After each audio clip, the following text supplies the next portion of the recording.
पहाड़ की खबरों का आगाज करते हैं इस वक्त की बड़ी खबर के साथ। देहरादून से आ रही है बड़ी खबर, जहां पर चारधाम यात्रा की तैयारियों पर सीएम मीटिंग उन्होंने ली है सुबह 11 बजे के समय पर। और इस बैठक में सीएम धामी ने अधिकारियों को सख्त निर्देश दिए हैं। सीएम धामी ने कहा है कि यात्रा की तैयारी तय वक्त पर पूरी हो जाए। मई के पहले हफ्ते से यात्रा शुरू हो रही है। चारधाम यात्रा मीटिंग के लिए पहुंचे सीएम धामी ने कहा है कि चारधाम यात्रा सुचारू रूप से चलाएंगे और श्रद्धालुओं को किसी तरह की कोई समस्या नहीं आने देंगे। तो सुबह 11 बजे का समय जब पुष्कर सिंह धामी इस मीटिंग में शामिल हुए और खासतौर पर यह मीटिंग चारधाम यात्रा की तैयारियों को लेकर ही रखी गई थी, जिसमें साफ हो गया है कि पिछले 2 साल से जिस तरह से चारधाम यात्रा नहीं चल पाई है ठीक ठाक तरीके से, श्रद्धालुओं को कोविड के चलते परेशानियों का सामना करना पड़ा है। लेकिन अब जैसे कोविड की रफ्तार थमी है, धीमी हुई है, तो इस साल मई के पहले हफ्ते से जो चारधाम यात्रा शुरू हो रही है उसमें किसी भी परेशानी से जूझने नहीं देंगे चारधाम श्रद्धालुओं को। तो मई का पहला हफ्ता जब चारधाम यात्रा होगी शुरू, से होटलों में अन्य और यात्रियों का जो अनुमान है, श्रद्धालुओं का जो अनुमान है, वो अपेक्षा से कहीं ज़्यादा आ रहा है। और उसको लेकर क्योंकि देश विदेश से बहुत बड़ी संख्या में श्रद्धालुओं के आने की संभावना है, उसको लेकर जो सारी व्यवस्थाएं हैं, अच्छी व्यवस्थाएं हों, सब यात्रियों को किसी प्रकार की परेशानियों का सामना न करना पड़े। सड़क, पेयजल, परिवहन, स्वास्थ्य, सभी विभागों का आज हमने एक यहाँ पर बैठक किया है। उस बैठक में हम सारी व्यवस्थाएं सुनिश्चित करेंगे, जिससे कि आने वाले लोगों को कोई परेशानी न हो, उनकी यात्रा यहाँ सुगम हो, उनके दर्शन अच्छे हों, उनको किसी परेशानी का सामना न करना पड़े। तो चारधाम यात्रा पर आपको हम दिखा रहे हैं तस्वीरें। सुबह 11 बजे ये मीटिंग हुई है। मुख्यमंत्री पुष्कर सिंह धामी इस मीटिंग में मौजूद, जिन्होंने तमाम अधिकारियों को ये निर्देश दे दिए हैं कि किसी भी तरीके से ये चारधाम यात्रा सुचारू रूप से चले। मई के पहले हफ्ते में जिसकी शुरुआत हो रही है। और इस पर और जानकारी लेते हैं मेरे सहयोगी दीपांकर भट्ट से। दीपांकर भट्ट, सुबह 11 बजे का समय जब ये मीटिंग रखी गई, और देखिए साफ तौर पर हम अभी भी सुन रहे थे पुष्कर सिंह धामी को, जिन्होंने कहा कि 2 साल पूरी तरह से जो बर्बाद हुए कोविड के चलते, जहां पर चारधाम यात्रा भी नहीं हो पाई ठीक तरह से, उसको इस बार बिल्कुल भी परेशानियों का सामना नहीं करने देंगे भक्तों को। तो मीटिंग में क्या कुछ कहा गया है और क्या कुछ ऐसे नियम कायदे निकाले जाएंगे कि मई के पहले हफ्ते से जो चारधाम यात्रा शुरू हो रही है उसमें भक्तों को किसी भी तरह की कोई दिक्कत ना आए? बिल्कुल कंचन, अब से कुछ देर पहले बैठक खत्म हुई है, तो जो डिटेल रिपोर्ट है वो कुछ देर में सामने आएगी। और मुख्यमंत्री भी जब सचिवालय से अपने आवास लौटेंगे तब हो सकता है मुख्यमंत्री भी मीडिया से यहां पर बातचीत करें। लेकिन हाँ, मुख्यमंत्री ने सबसे पहली बात ये कही है कि चारधाम यात्रा के दौरान जो मीडिया का इस्तेमाल है, कम से कम मीडिया के से संवाद सही तरीके से रखा जाए ताकि सही सूचनाएं सामने जाए। दूसरी बात ये, चाहे उसमें हेल्थ डिपार्टमेंट हो, चाहे उसमें पेयजल डिपार्टमेंट हो, चाहे उसमें ऊर्जा डिपार्टमेंट हो, जो भी डिपार्टमेंट यहां पर जन सुविधाओं से जुड़े हैं, उनमें मुख्यमंत्री साफ साफ कहा है कि सभी अपनी तैयारी तय वक्त पर पूरी करें। इसके अलावा चाहे पर्यटन के सचिव हों, दूसरे विभागों के सचिव हों, खुद पर्यटन मंत्री सतपाल महाराज हो, सभी को यह निर्देशित किया गया है कि आप चारधाम की तैयारियां पूरी करें, वक्त पर पूरी करें। क्योंकि पिछले 2 बार 2020 और 2021 में ऐसा वक्त था जब मार्च में और अप्रैल के महीने में जब यात्रा की शुरुआत की तैयारियां होती तब कोविड चल रहा था, फर्स्ट वेव और सेकंड वेव, इससे तैयारियां पूरी तरह इफेक्ट हुई थी, यात्रा पर इसका बहुत बुरा असर पड़ा था। लेकिन मुख्यमंत्री, जिस तरह आपने भी इस बात को कोट किया कि वो खुद मुख्यमंत्री मानते हैं कि 2 साल कोविड की वजह से यात्रा पर असर पड़ा, लेकिन इस बार जबकि कोविड की इस तरह की स्थितियां नहीं है, तो ऐसे में यात्रा की तैयारियां पूरी की जाए, सड़कों के लिहाज से हो, पानी, बिजली, सभी तैयार चारों धामों में, और बाकी जो धाम और छोटे मंदिर जुड़े हुए वहां पर भी, और होटल्स हो, रेस्टोरेंट हो, सभी जगह पर धर्मशालाएं हो, रहने की पूरी व्यवस्था हो, हरिद्वार से लेकर बद्रीनाथ, केदारनाथ, गंगोत्री, यमुनोत्री तक। कंचन दीपांकर, देखिए ठीक 1 महीने पहले ये बैठक ली गई है और मीटिंग में धामी ने साफ कर दिया है, पुष्कर सिंह धामी ने, कि किसी तरह की कोई परेशानी हम प्रदेशवासियों को नहीं होने देंगे, जो भी चारधाम यात्रा करने आएंगे श्रद्धालु। 1 महीने का समय बीच में है अभी पूरा, क्योंकि मई के पहले हफ्ते में शुरुआत हो जाएगी चारधाम यात्रा की। तो अधिकारियों के पास सिर्फ 1 महीने का समय है बची हुई तैयारियों को पूरा करने का।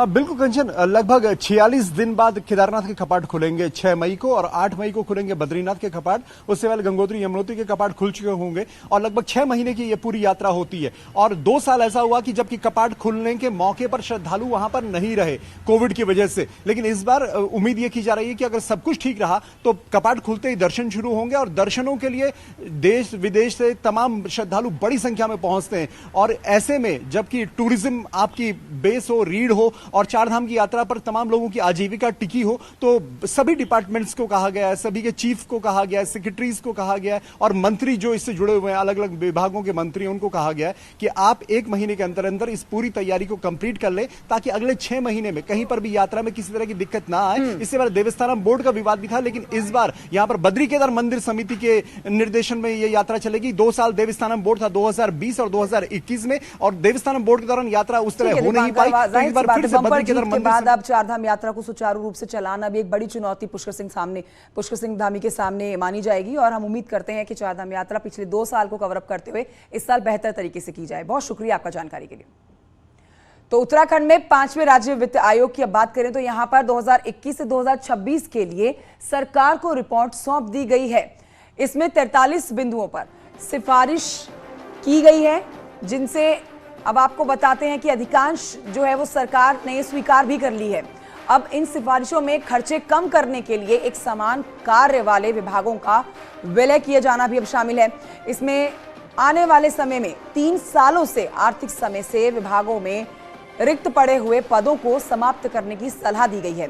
हालांकि आवश्यक सेवाओं से जुड़े हुए विभाग और भर्ती में देरी के कारण जो पद रिक्त पड़े हैं उनको इसमें राहत दी जाएगी। तो ये भी आज की बड़ी खबर हम आपको बता रहे हैं, जिसमें 5वें राज्य वित्त आयोग ने अपनी रिपोर्ट जो सौंपी है उसमें कुल मिलाकर ऐसे 43 बिंदु रखे गए हैं जिन पर सिफारिश की गई है। सबसे बड़ी बात यह कि अधिकांश जो है वो सरकार ने बिंदु स्वीकार भी कर लिए हैं 43 में से, और सिफारिशों में खर्चे कम करने के लिए एक समान कार्य वाले विभाग का विलय किया जाना भी शामिल है। और आइए मेरे साथ मेरे सहयोगी फोन लाइन पर सुनील नप्रभात इस समय जुड़े हैं और जानकारी उससे लेते हैं। सुनील नप्रभात, 43 बिंदुओं पर सिफारिश की गई है जिनमें अधिकांश को सरकार ने स्वीकार भी कर लिया है। देखिए कंचन, पंचम राज्य वित्त आयोग ने ये सिफारिशें तैयार की हैं, और इसके पीछे एक उद्देश्य यही है कि एक मजबूत इकोनॉमी वाली शासन व्यवस्था हो, जिसमें प्रमुख रूप से सिफारिश की गई है कि जिन विभागों में 3 साल से जो पद रिक्त पड़े हुए हैं उन पदों को समाप्त कर दिया जाए। इसमें केवल राहत दी जा सकती है उन विभागों को जिनमें भर्तियां शुरू की गई हैं, लेकिन वो भर्तियां किसी कारण के चलते लंबित पड़ी हुई हैं, उनको इससे जरूर रियायत दी जा सकती है। लेकिन सिफारिश की गई है कि ऐसे तमाम पदों को समाप्त कर दिया जाए जिन पर पिछले 3 सालों से कोई भर्तियां नहीं हुई है। इसके साथ ही खर्च कम करने के लिए एक समान कार्य वाले विभागों को भी विलय किए जाने की सिफारिश की गई है, और सरकार ने इस सिफारिश को करीब जो 43 सिफारिशें हैं उनमें से अधिकांश सिफारिशों को हूबहू माना है, और कार्मिक और तमाम संबंधित विभागों को इनमें एक्शन लेने के लिए भी निर्देश दे दिए हैं। इसके साथ एक बड़ी सिफारिश ये भी है कि ऐसे कर्मचारी जिन्हें कहीं भी समायोजित नहीं किया जा सकता, सरकार से सिफारिश की गई है कि ऐसे कर्मचारियों के लिए स्वैच्छिक सेवानिवृत्ति योजना तैयार की जाए। सरकार ने इसकी भी तैयारियां शुरू कर दी है। इसके साथ आयोग ने ऐसे सेक्टर में जहां उपयोगिता समाप्त हो चुकी है सब्सिडी को भी चरणबद्ध तरीके से समाप्त करने को कहा है, और उन चीनी मिलों को भी जिसमें सरकार की 90% हिस्सेदारी है, ऐसी चीनी मिलों को भी उनके निजीकरण की या फिर उनको पीपीपी मोड में देने की सिफारिश की गई है। जी सुनील नप्रभात, शुक्रिया आपका जानकारी के लिए। तो आयोग ने कुल मिलाकर, मेरे सहयोगी बता रहे हैं कि 43 बिंदुओं पर सुझाव दिए गए हैं। अब देहरादून से एक बड़ी खबर आ रही है जिसमें आपको बताएंगे श्रम विभाग के कामों की सीबीआई जांच की मांग की गई है। लैंसडाउन विधायक दिलीप रावत ने सीएम को सौंपा है इस पर पत्र। श्रम विभाग में 2017 से 21 के बीच की जांच की मांग की गई है। तत्कालीन समय में हरक सिंह रावत के पास रहा था ये विभाग, और कई एनजीओज को नियम विरुद्ध करोड़ों रुपए का कॉन्ट्रैक्ट देने का आरोप है। श्रमिक कल्याण योजनाओं में भी गड़बड़ी का आरोप है। तो तमाम ये गड़बड़ियों को लेकर आरोप लग रहे हैं जिसकी सीबीआई जांच की दिलीप रावत ने मांग की है। श्रम विभाग में 2017 से 21 के बीच की जांच की ये मांग की जा रही है, और सीबीआई जांच की मांग की जा रही है। हम बात कर रहे हैं लैंसडाउन विधायक दिलीप रावत की, जिन्होंने सीएम को इस पर पत्र भी सौंप दिया है।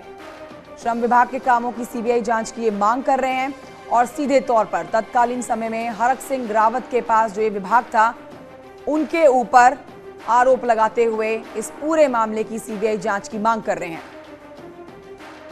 मुझे उम्मीद है कि अब की बार जिम्मेदारी मुझे भी मिलेगी, ये मैं स्वीकार करता हूं, क्योंकि 3 बार का विधायक हो गया हूं। जनता की भी अपेक्षाएं होती हैं, तो मैं समझता हूं कि शायद हाईकमान हमारे बारे में विचार करेगा। देखिए सर, कहीं ना कहीं निराशा होती है क्योंकि लगातार जीत कर आए, काम करे अपने क्षेत्र के लिए और उसके बाद जिम्मेदारी अगर ना मिले। निश्चित रूप से ये जरूर है कि जनता की अपेक्षाएं रहती हैं कि हमारा विधायक मंत्री बने तो आदमी और जिम्मेदारी के साथ अच्छा क्षेत्र का विकास कर सकता है, लेकिन हमारी पार्टी में जिम्मेदारियां दी जाती हैं, बाकी समभाव से जो है काम करने का एक हम लोगों को मार्गदर्शन मिलता रहता है। तो मैं समझता हूं कि किसी को भी मिले, लेकिन हम लोग सब लोग सहयोग करेंगे और क्षेत्र के विकास का। अगली खबर आपको दिखाएंगे, लेकिन उससे पहले आपको बताएं कि बिल्डर दिवालिया, बायर परेशान, कैसे मिलेगा फ्लैट का हैंडओवर। अगर आपका फ्लैट भी फंसा है तो कॉल कीजिए 012036522069 पर ठीक दोपहर 2:56 पर इस कार्यक्रम के साथ जुड़िए। अब बढ़ते हैं आगे, आपको बताते हैं कि पीएम कल करेंगे परीक्षा पर चर्चा। उत्तराखंड में कार्यक्रम को मेगा इवेंट बनाने की तैयारी है। राज्य के 5000 स्कूल कॉलेजेस में सुना जाएगा ये कार्यक्रम। उत्तराखंड में सीएम करेंगे शुरुआत। शिक्षा मंत्री धन सिंह रावत का बयान, शिक्षा स्वास्थ्य में 100 दिन का बनाया है इस पर रोड मैप, 100 दिन में नजर आएगा परिवर्तन।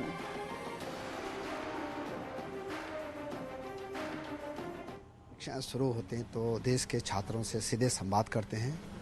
कल भी वो पूरे देश के छात्रों से सीधे संवाद करने वाले हैं और हमने अपने राज्य में एक प्लान बनाया है कि लगभग 5000 स्कूलों में जो है प्रधानमंत्री जी के सीधे संवाद का कार्यक्रम रखा जाएगा। उसमें हमारे मुख्यमंत्री जी यहाँ उसका उद्घाटन करेंगे। हमारे सभी मंत्री लोग, सभी विधायक लोग, सभी सांसद लोग कहीं ना कहीं अपने क्षेत्रों में भी कार्यक्रम में जाएंगे। देहरादून के बाद अगली बड़ी खबर अल्मोड़ा से है, जहां पर भीषण सड़क हादसा हो गया है। सियालदे के पास की हम बात कर रहे हैं, जहां पर गहरी खाई में कार गिरी है, जिसमें सवार लोग में 3 लोगों की मौके पर दर्दनाक मौत हो चुकी है और 4 लोग घायल हैं। गाजियाबाद से अपने गांव जा रहे थे ये सभी लोग। किशन जोशी मेरे सहयोगी और जानकारी के साथ इस खबर पर मौजूद हैं। किशन जोशी, कैसे हुआ ये हादसा? कंचन, ये लोग अपने परिवार में किसी की डेथ हो गई थी, वहाँ पीपल पानी में ये लोग जा रहे थे। गाजियाबाद से अपना ही वाहन लेके ये जो है सियालदे के लिए निकले हुए थे। सियालदे के पास ही इनकी कार जो है गहरी खाई में गिर गई, जिसमें 3 लोगों की मौके पर ही मौत हो गई है, जबकि 4 लोगों को स्थानीय अस्पताल में भर्ती करा गया है, जिसमें से 2 की हालत गंभीर है। और अभी तक जो है मुख्य रूप से ये माना जा रहा है कि तेज गति होने के कारण ही वाहन अनियंत्रित हो गया, ऐसा माना जा रहा है। कंचन, ठीक है, शुक्रिया आपका किशन जोशी जानकारी के लिए। अब बढ़ते हैं आगे, 21,000 करोड़ के लेखानुदान की बात करते हैं। इस प्रस्ताव को मंजूरी देने के साथ ही 5वीं विधानसभा का पहला सेशन संपन्न हो गया। कैसा रहा सेशन का दूसरा दिन, देखिए इस रिपोर्ट में। विधानसभा सत्र के दूसरे दिन यानी बुधवार को सत्र की शुरुआत महंगाई को लेकर कांग्रेस के हंगामे से हुई। सदन शुरू होने से पहले ही कांग्रेस विधायक अनुपमा रावत, भुवन कापड़ी, राजेंद्र भंडारी आदि विधायकों ने विधानसभा गैलरी में धरना देकर प्रदर्शन किया। जैसे ही सदन की कार्यवाही शुरू हुई, सबसे पहले पूर्व विधानसभा अध्यक्ष स्वर्गीय हरबंश कपूर को श्रद्धांजलि दी गई, जिसके बाद पूर्व विधायक स्वर्गीय गोपाल दत्त ओझा को भी श्रद्धांजलि दी गई। हमारे हरबंश कपूर जी और ओझा जी का आज कंडोलेंसेस हुए थे। उसके बाद जो नियम होते हैं 58 की सूचनाओं को सुना गया। उसके तुरंत बाद फिर जो 310 से कन्वर्ट हुई थी 58 में, उसको वो सदन में उसके बारे में बातचीत हुई। उसके तुरंत बाद माननीय राज्यपाल जी का, हमारे जो ऑनरेबल गवर्नर साहब हैं, उनका जो अभिभाषण हुआ था उस पर वोट ऑफ थैंक्स हुआ। और फाइनली जो लेखानुदान था उसको कल पटल पे आप जानते हैं और रखा गया था, आज वो पारित हुआ। सेशन की दूसरी पाली में विधायक हरीश धामी, प्रीतम सिंह, सुमित हृदयेश समेत विपक्ष के विधायकों ने अपने अपने क्षेत्रों से जुड़ी समस्याएं उठाई। इसके बाद महंगाई पर चर्चा हुई और सत्ता पक्ष से असहमत सदन से वॉकआउट कर दिया, जिसके चलते सदन कुछ देर के लिए स्थगित हुआ और फिर 6 बजे से राज्यपाल के अभिभाषण पर चर्चा, धन्यवाद प्रस्ताव के साथ ही ध्वनि मत से लेखा अनुदान पारित कर दिया गया। 310 के कार्य स्थगन प्रस्ताव के माध्यम से महंगाई के विषय को हम सदन में लाए थे। अध्यक्षा जी ने कार्य स्थगन के इस प्रस्ताव को नियम 58 के अंतर्गत सुनने का काम किया और तमाम कांग्रेस के साथियों ने प्रदेश और देश में बढ़ती हुई महंगाई पर चिंता व्यक्त। नई सरकार का जो सत्र आज संपन्न हुआ और मैं सभी माननीय सदस्यों का बहुत धन्यवाद कर रहा हूं। इसमें लेखानुदान पास किया गया और माननीय राज्यपाल जी का जो अभिभाषण था उनका आभार व्यक्त किया गया और तमाम सदस्य जिन्होंने इसमें भाग लिया मैं उनका बहुत धन्यवाद करता हूं। इसके साथ ही 5वीं विधानसभा का प्रथम सत्र अनिश्चित काल के लिए स्थगित कर दिया गया। अब कंप्लीट बजट के लिए जुलाई में ग्रीष्मकालीन सेशन बुलाया जा सकता है और उम्मीद है कि ये सत्र ग्रीष्मकालीन राजधानी गैरसैंण में बुलाए जाए। देहरादून से न्यूज 18 के लिए सुनील नौप्रभात की रिपोर्ट। कोटद्वार से खबर, जहां के नगर निगम की भूमि पर लगातार हो रहे अवैध कब्जों से परेशान निगम ने अब ध्वस्तीकरण की कार्रवाई शुरू कर दी है। लकड़ी पड़ाव इलाके में सरकारी भूमि पर कब्जा कर निर्माण कर रहे लोगों को नोटिस भेजे जा रहे हैं, साथ ही अवैध निर्माण ध्वस्त किए जा रहे हैं। नगर आयुक्त समेत नगर निगम की टीम ने आज सुबह कई निर्माण ध्वस्त कर दिए। नगर आयुक्त का कहना है कि जल्द ही निगम की 62 बीघा भूमि पर हुए अतिक्रमण को भी हटाया जाएगा। यथास्थिति के नियमों का उल्लंघन कर रहा था माननीय उच्च न्यायालय के, उसको हटा दिया गया। नहीं, माननीय उच्च न्यायालय के आदेश के जो आदेश होगा उसका अनुपालन किया जाएगा।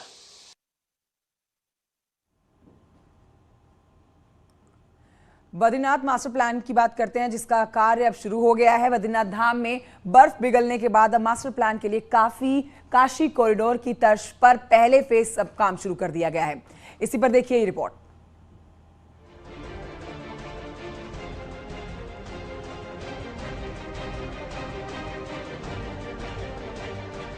प्रधानमंत्री नरेंद्र मोदी के ड्रीम प्रोजेक्ट में शामिल केदारनाथ और अब बद्रीनाथ धाम का पुनर्निर्माण कार्य मास्टर प्लान के तहत किया जाना है और पहले फेज के लिए काम शुरू हो गया है। पहले फेज में 5 काम किए जाने, जिसकी लागत 230 करोड़ बताई जा रही है और इस मास्टर प्लान के हिसाब से 3 फेज में काम किया जाना है। बद्रीनाथ धाम मास्टर प्लान के तहत जिन कामों को किया जाएगा उसमें 700 मीटर की सड़क बनाई जाएगी। दूसरा, अराइवल प्लाजा का निर्माण किया जाएगा। तीसरा, शेष नेत्र और बद्रीश झील के साथ सभी घाटों का सौंदर्यीकरण किया जाएगा। वहीं श्रद्धालुओं के उचित इलाज के लिए बद्रीनाथ धाम में बने अस्पताल का विस्तार भी किया जाएगा। इन सभी कार्यों के लिए 22 सरकारी भवनों को ध्वस्त किया गया है। जिस प्रकार से अराइवल प्लाजा बन रहा है यात्रियों के लिए, जो दिशा निर्देश देगा पूरे बद्रीनाथ का, और जो हमारे यहाँ पे सौंदर्यकरण हो रहा है बद्रीनाथ का, जो हमारे यहाँ झीलें हैं उनका भी सौंदर्यकरण हो रहा है, जो हमारे घाट हैं उनका भी सौंदर्यकरण हो रहा है। इससे आने वाले समय में बहुत ज़्यादा फायदा होगा। प्रशासन की टीम लगातार मास्टर प्लान को लेकर काम कर रही है। नवंबर से फरवरी तक बर्फबारी की वजह से मास्टर प्लान का काम प्रभावित रहा, लेकिन मार्च में बर्फ पिघलने के बाद मास्टर प्लान के काम की शुरुआत एक बार फिर से कर दी गई है। बीआरओ रोड की कटिंग, बीआरओ बाईपास रोड की कटिंग शुरू हो गई है और उसके अलावा जो काम इस हफ्ते स्टार्ट होने हैं उनके लिए मैंने पीआईयू टीम को निर्देशित कर दिया है। आने वाले समय में बद्रीनाथ धाम की तस्वीर बदलने वाली है, जिसको लेकर केंद्र सरकार और उत्तराखंड सरकार लगातार मास्टर प्लान के प्रोजेक्ट पर नजर बनाए हुए है। न्यूज 18 के लिए जोशीमठ से नितिन सेमवाल की रिपोर्ट।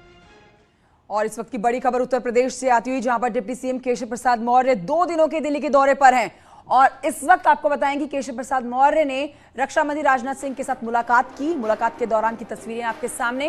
ये मुलाकात राजनाथ सिंह के आवास पर की गई है। इसके अलावा केशव प्रसाद मौर्य पार्टी के तमाम बड़े नेताओं के साथ भी मुलाकात करेंगे। शाम को पार्टी के राष्ट्रीय अध्यक्ष जेपी नड्डा के साथ भी मुलाकात का उनका कार्यक्रम है, लेकिन फिलहाल तस्वीरें आपके सामने रक्षा मंत्री राजनाथ सिंह के साथ डिप्टी सीएम केशव प्रसाद मौर्य की। और इसी खबर के साथ एक छोटे से ब्रेक के लिए यहाँ पर रुक जाते हैं, कहीं मत जाइए, जल्द लौट